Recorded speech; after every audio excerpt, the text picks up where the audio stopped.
믿음으로 새벽을 깨우고 주님의 이름을 부르면서 은혜의 보좌 앞으로 나오는 사랑하는 모든 성도님들, 한 분 한 분을 우리 대지장 되신 예수님이 영접해 주시고 은혜의 보좌로 인도해 주셔서 하나님이 예비해 놓으신 신령한 은혜를 풍성히 얻어 누리고 오늘도 그리스도와 함께 왕노릇하는 거룩한 하루의 삶이 되기를 예수의 이름으로 간절히 축복합니다.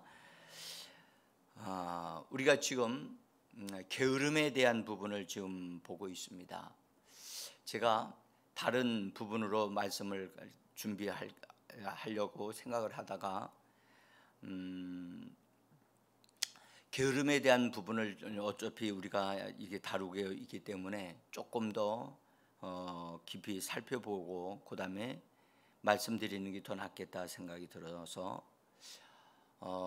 어차피 우리가 12월 달에는 우리 자신들을 들여다보고 우리에게 정리되어져야 할 것들이 있으면 정리를 하는 그런 한 달이기 때문에 혹시나 우리 지금 제가 게으름에 대한 부분들을 말씀을 전하고 있지만 우리 개인적으로 게으름이 있다면 이번 이 기회를 통해서 게으름을 보게 되어지고 발견하게 되어져서 게으름을 정리할 수 있는 하나님의 그런 말씀의 사람들이 되어지기를 간절히 원합니다.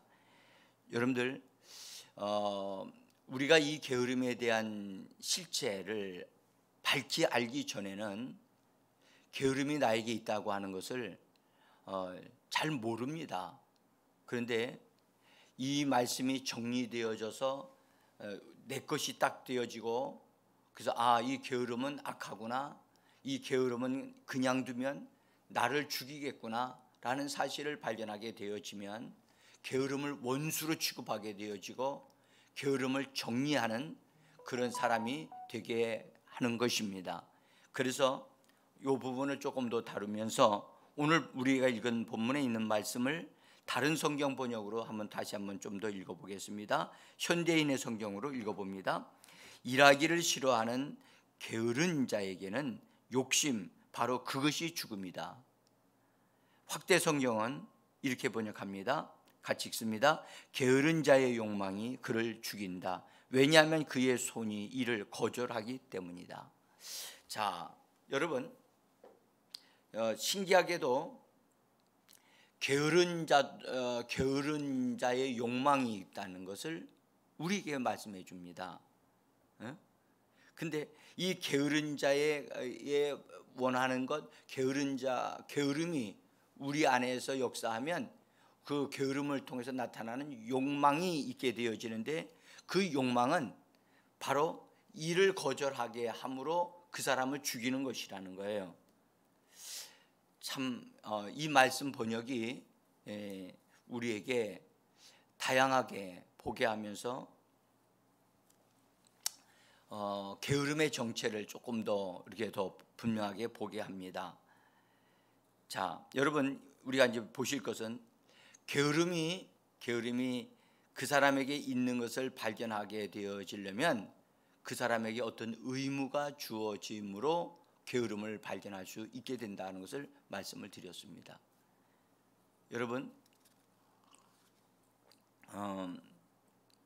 어떤 일을 맡게 되어지면, 어떤 위치에 놓이게 되어지면 그 사람이 당연히 해야 될 일들이 있습니다.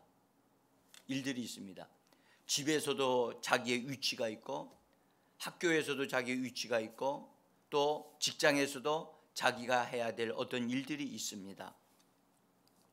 그런데 그런 일들을 이루기 위해서는 반드시 우리가 그 일을 이룰 수 있는 부지런함이 이제 필요한데 그것을 최선을 다해서 그것을 이루어야만 이 작품이 되어지고 잘 아름답게 마무리가 되어집니다. 근데 이 게으름은 최선을 다하지 않게 하는 게 게으름입니다. 그리고 게으름은 뭘 하느냐? 행동을 느리게 함으로 해서 그것이 충분하게 잘 이루어지지 못하게 되어지기 때문에 그것에 대한 변명, 핑계를 입으로 말합니다. 그래서 게으른 사람은 결코 여러분들 말을 못하는 사람이나 말을 느리게 하는 사람이 아니에요. 오히려 말을 많이 하는 사람이 되어질 수 있습니다. 그래서 게으름은 우리 성도들로 하여금 자기가 해야 될 일을 하지 않게 되게 만드는 거예요. 그래서 일을 싫어하는 거죠. 일을 싫어하는 거예요. 근데 그렇게 되어지는 것을 게으른 사람은 그걸 당연하게 생각하는 거예요. 그게 잘못됐다고 생각을 하지 않아요. 이것이 그래서 고쳐지기 어려운 거예요.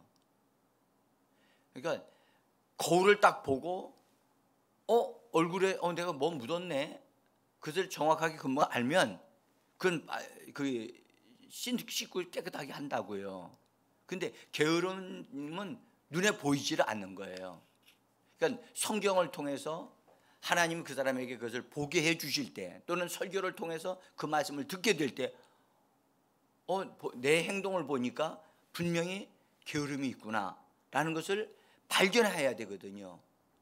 그것은요 병을 발견한 것과 똑같아요. 병의 궁극적인 목적은 뭡니까? 그 사람을 낫게 하는 게 아니거든요. 죽이는 것이 병의 목적이거든요. 그래서 우리는 반드시 병을 정리해야만 합니다. 그와 똑같이 게으름을 정리해야만 합니다. 제가 그런 말씀드리죠. 게으름은 암적인 존재다. 암적인 존재다. 그냥 내버려 두면 점점 자랍니다. 그래서 제가 오늘도 말씀드리려고 하는 것은 게으름은 발전한다는 거예요. 그냥 내버려 두면 성장한다는 겁니다. 그래서 점점 더 커져서 그 사람에게 영향력을 아주 강력하게 행하여 완전히 일을 하지 않는 사람으로 그 사람을 만들어서 오늘 말씀하신 대로 게으름의 정력은 그 사람을 죽이는 거라고요.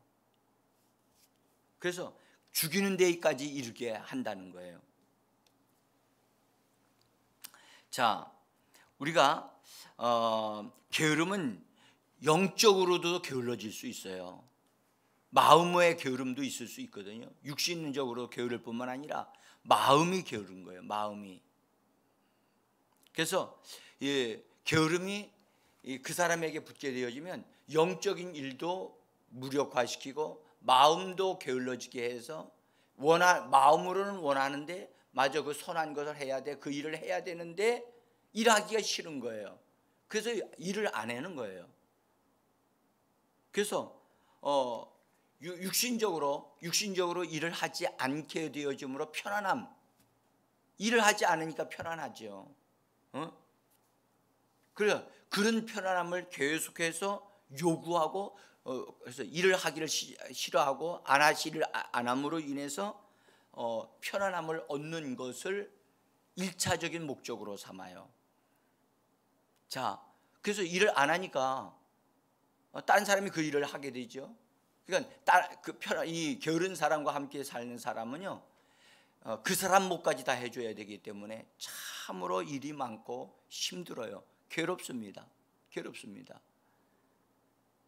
그래서 게으른 사람은 일을 자기가 안 하니까 편안한 거예요. 그런데 놀라운 사실은 게으름은 그 사람으로 하여금 일을 하지 않게 하는 것으로만 끝나지 않습니다. 그 다음 단계로 나간다는 게 이것이 문제입니다. 그 다음 단계의 목표가 뭐냐?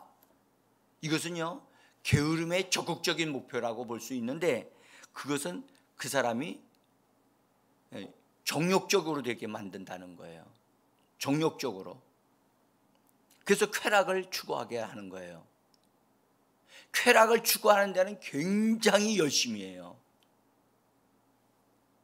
여러분,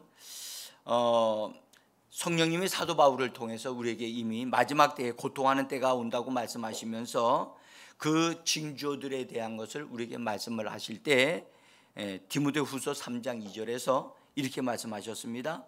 사람들이 자기를 사랑하며 돈을 사랑하며 쾌락을 사랑하기를 하나님 사랑하는 것보다 더한다. 여러분들 자기를 사랑하는 것, 이것이 여러분들 게으름이 원인이 뭐라고 제가 말씀을 드리냐면 빗나간 사랑이라고 그랬죠. 예? 잘못된 사랑에 의하여 그렇게 되어진다고요.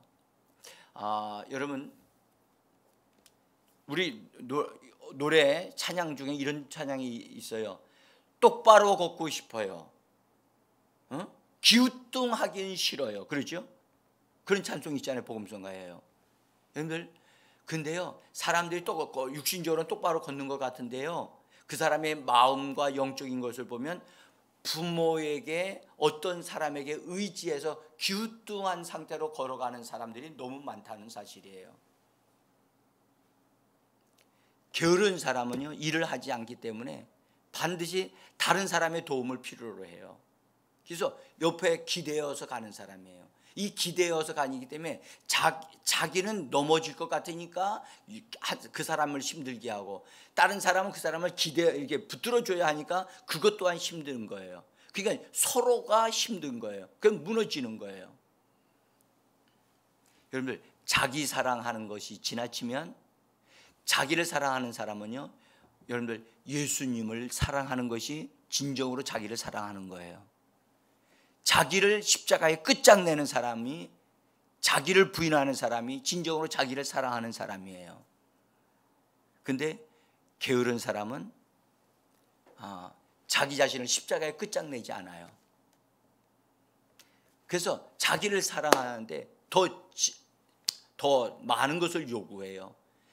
여러분들, 하나님의 사랑은 주는 사랑이지만 사람의 사랑은 요구한답니다. 요구하는 사랑. 여러분들, 사랑하는 남편을 만나고 아내를 만나면 사랑을 해줄 것이라고 생각을 하지요. 근데 놀라운 사실은 남편을 만나고 났더니 남편이 나한테 자꾸만 요구만 하는 거예요. 요구, 이거 해달라, 저거 해달라, 다 해달라는 게 너무 많은 거예요. 여러분, 하나님의 사랑이 우리에게 부어짐으로 우리는 그 사랑으로 우리는 주는 사랑을 할 수 있게 되는 줄 믿습니다. 인간의 사랑은요, 여러분들, 고갈되어집니다. 어느 한계가 딱 이르면 괴롭고 정말 힘듭니다. 감당하기 어렵습니다. 그래서 여기 오늘 말씀하기를 자기를 사랑한다, 더욱 특별히 이것이 발전해서 쾌락을 사랑하여 하나님보다 더 사랑하는 것. 요새요, 여러분들, 사람들이요, 하나님보다 더 사랑하는 건 너무 많아요. 진짜 너무 많은 세상이 됐어요.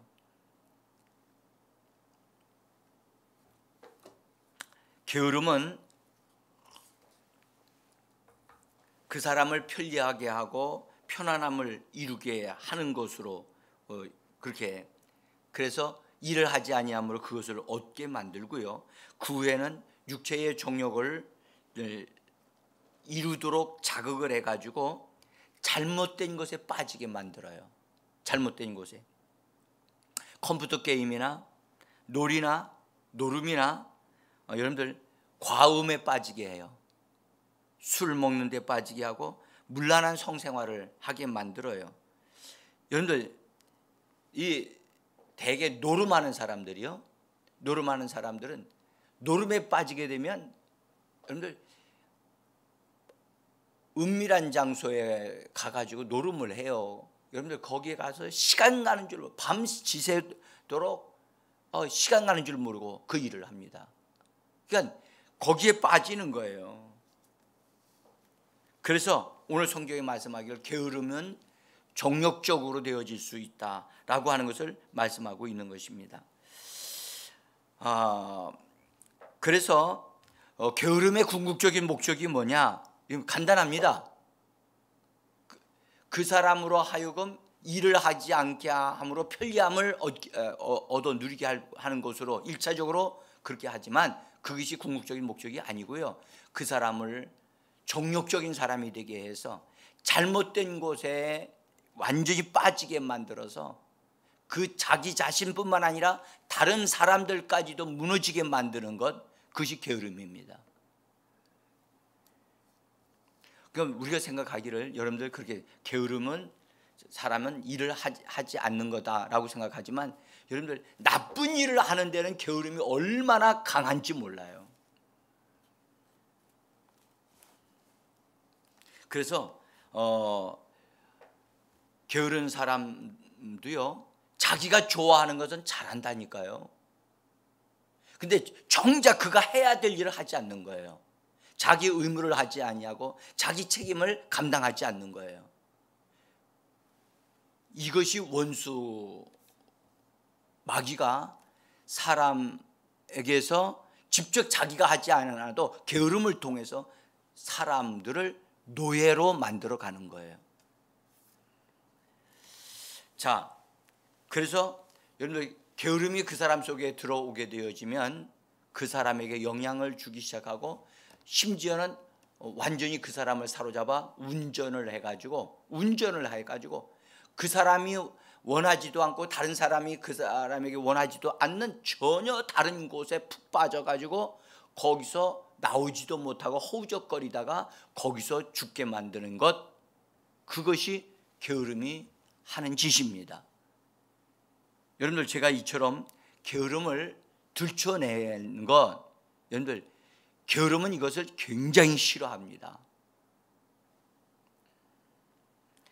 자, 게으름을 계속해서 발전시키는 그것이 우리 속에 내적인 요인이 있어요. 게으름을 자꾸 작동시켜가지고 조장을 해가지고 점점 더 그렇게 되어지도록 만드는 내적인 요인이 있는데 그것이 뭐냐 하면 비교의식입니다. 비교의식. 그래서 우리들 내면에 비교의식을 작동을 해가지고 그래서 다른 사람과 비교해가면서 그래서 비교의식을 통해서 게으름이 자꾸 발전해 나가는 것입니다. 여러분 게으름이 우리에게 주는 말들이 있답니다. 게으름이 주는 말들은요 이런 말이에요. 여러분 그거 꼭 해야 되나? 그런 말을 자주 하면 꼭 그건 내가 해야 돼? 이것은 비교의식 속에서 나오는 말이에요. 자 보세요. 그렇게 하는 게 무슨 의미가 있느냐? 내가 그렇게 꼭 해야만 되느냐라고 말하면서 비교하면서 하는 말. 여러분들 그래서 그 사람이 하는 말을 잘 들어보면 비교하는 말로 그 말들이 이렇게 나오는 것임을 금방 알 수가 있습니다. 그 사람이 한다고 해서 내가 꼭 그거 해야 돼? 이런 말을 합니다. 여러분들 그래서 이 비교의식을 가지고 있는 사람의 기준은 자기 자신이에요. 자기 자신이 기준이 되어져서 그래서 다른 사람과 이렇게 비교하면서 꼭 그 사람이 한다고 그래서 그 사람이 그 일을 한다고 해서 나도 그 일을 해야 되나? 이렇게 하면서 그런 말로 하면서 그 사람 속에서 게으름을 자꾸 옆에서 충동질을 해서 게으른 일들을 이렇게 발전시켜 나가는 것입니다. 심지어요, 여러분들 신앙적으로도 그렇게 생각해요.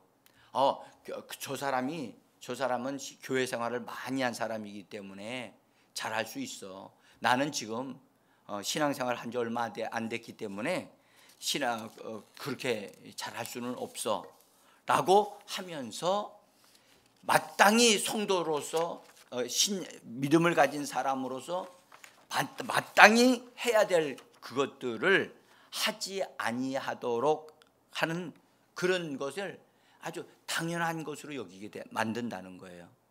그래서 면죄부를 주는, 그래서 당연히 그것 때문에 내가 신앙이 어리기 때문에 나는 그것을 하지 않아도 된다라고 하는 핑계거리를 삼는다는 거예요. 여러분 우리가요 신앙이 어리다는 것 때문에 신앙생활을 하지 얼마 되지 않는 것 때문에 여러분들 잘못하는 것 또는 이렇게 핑계대어 이런 거리가 되어지면 안 돼요. 그는 합당한 태도가 아닙니다. 그렇게 되어지면 그 속에서 자라나기 시작하는 거예요. 참 신기한 것은요, 여러분, 청소를 하다 보면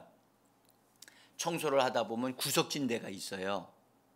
구석진대가 이렇게 있으면 거기는 더 많이 손을 가게 되어지고 또 많이 거기에 먼지가 쌓인다는 것을 우리가 알 수가 있어요. 여러분들, 그런 부분일수록 더 깨끗하게 정리를 해야만이 손이 많이 가잖아요. 그렇죠?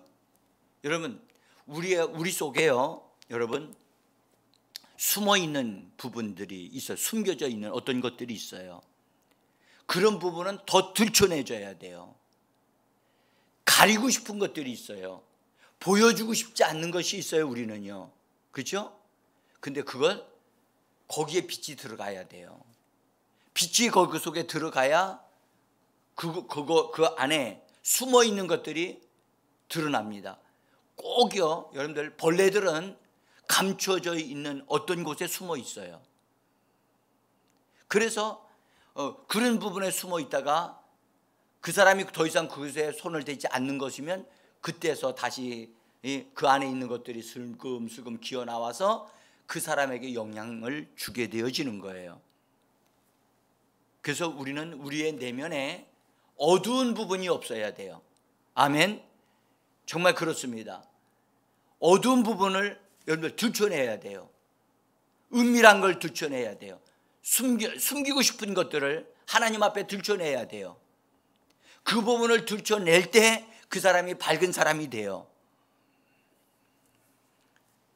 사랑하는 성도 여러분, 우리들 마음속에 비교하는 것이 있습니까? 우리는 비교하는 의식, 이것은 죄인이었을 때 가지는 것이 비교 의식이에요. 이 비교 의식을 가지게 되면 상당히 힘듭니다. 아예 에너지가 여기서 막 다 빠져나갑니다. 우리 그리스도인들은 비교하면서 사는 자가 아니에요. 우리는 하나님의 말씀에 순종하고 말씀으로 사는 자들입니다. 하나님의 말씀이 우리의 기준이 되어져야 됩니다. 그래서 하나님의 말씀이 그러하면 나도 그러해야 되는 것입니다. 그런데 다른 사람이 기준이 되어지면 이거 계속해서 비교하게 되어지는 거예요. 예? 여러분들, 사람이 기준이 되면 안 됩니다. 그래서 하나님의 말씀이 나의 기준이 되어지고, 그래서 그 말씀에 의해서 우리는 살아가는 사람이 되어져야지 이거 비교하는 것을 통해서 내가 자꾸 나 자신의 에너지만 다 고갈되어지게 만드는 것입니다. 그래서 우리의 옛 자아는 십자가에 못 박아야만 합니다. 반드시 끝장내야 됩니다. 똑같이요, 여러분들, 게으름이 우리의 삶을 비참하게 만들어서 아예 정욕적이 되어지도록 하기 전에 여러분들, 우리가 이 게으름을 끝장내야 하고 처리해야만 합니다. 그래서 성경은 우리 육체 속에서 역사하고 있는 이 정욕을 처리할 수 있도록 예수님이 우리에게 길을 열어 놓아 주셨습니다. 그래서 육체의 정욕을 끝장내는 길을 우리 주님이 우리에게 말씀을 통해서 주셨습니다. 그래서 육체와 그 정과 탐심을 십자가에 못 박았느니라고 이미 예수님을 통해서 그렇게 이루어 놓으신 것을 우리가 믿음으로 취하기만 하면 된다. 믿음으로 우리 것이 되어지고 내 것으로 삼으면 되어지는 겁니다. 그렇게 되어지면 여러분들, 게으름이 우리를 정욕적으로 만드는 길이 차단되어지고 잘라지게 되어지는 겁니다. 자, 우리 갈라디아서 5장 24절 있는 이 말씀 우리 같이 읽어봅시다. 그리스도 예수의 사람들은 육체와 함께 그 정욕과 탐심을 십자가에 못 박았느니라. 그래서 이 말씀은 날마다 우리가 이 말씀을 고백해야 되고, 우리 육체를 십자가에 끝장내는 그런 말씀이 우리가 고백함을 통해서 우리 자기 자신에게 적용되고 실제화되어져야 할 줄 믿습니다. 이건 매우 중요합니다. 한 번 해서 이루어진 것이 아니라 날마다 나 자신을 끝장내야 됩니다. 사도 바울은 그랬습니다. 내가 날마다 죽노라고 그런 고백을 했습니다. 그렇습니다. 그리스도 예수의 사람들은 날마다 육체와 그 정과 욕심을 십자가에 못 박아야만 합니다. 이것을 그냥 내버려 두면 여러분들 많은 부작용을 일으킵니다. 그래서 이 말씀을, 하나님의 말씀을 내가 받아들여서 이 말씀이 내게 주신 말씀으로 항상 이 말씀을 묵상하고 이 말씀을 고백하고 선포하는 그런 우리 교회 성도들이 되기를 소원합니다. 여러분들, 이 말씀을 여러분들 잘, 단지 육체를 정리하는 것으로 끝나지 않습니다. 육체 속에서 우리에게 영향을 주는 게으름도 이 말씀에 딱 주어지게 되어지면 더 이상 우리로 하여금 육체의 정욕적인 사람이 되어지게 하는 것을 끝장내는 것이 되기 때문에 이 말씀은 우리 자신을 게으름으로부터 해결할 수 있는 그런 하나님의 말씀임을 기억하셔야만 합니다. 그래서 우리가 게으름의 종로로 다 되어지지 않고 게으름이 나를 운전해서 아주 심각한 상태로 나를 빠뜨리게 되어지는 걸 끝장내어지는 그 길이 우리에게 있다는 것이 얼마나 감사한지 모르겠어요. 그리고 게으름을 구체적으로 여러분들 이것을 우리 속에서 뽑아내셔야 돼요. 우리 마음의 생각에서 뽑아내셔야 돼요. 게으름이 내 안에서 나에게 영향을 주는 것을 허락지 아니하셔야만 합니다. 게으름을 거절하셔야만 합니다. 그리고 게으름과 타협하지 마시고 나는 이걸 거절한다라고 분명하게 마귀를 대적하듯이 게으름을 거절하시기를 바랍니다. 그러시고 거기에 대신해서 부지런함을 선택해야 하셔서 나는 예수 그리스도 안에서 예수님과 같이 부지런한 자다. 나는 예수 그리스도와 같이 부지런함으로 사는 자다라고 하면서 믿음으로 살아가는 오늘 하루가 되어지기를 예수의 이름으로 축복합니다. 우리 같이 이 말씀 갈라디아서 5장 24절에 있는 이 말씀을 한번 외치면서 우리 같이 기도하기 시작하겠습니다. 그리스도 예수의 사람들은 육체와 함께 그 정욕과 탐심을 십자가에 못 박았느니라. 아멘.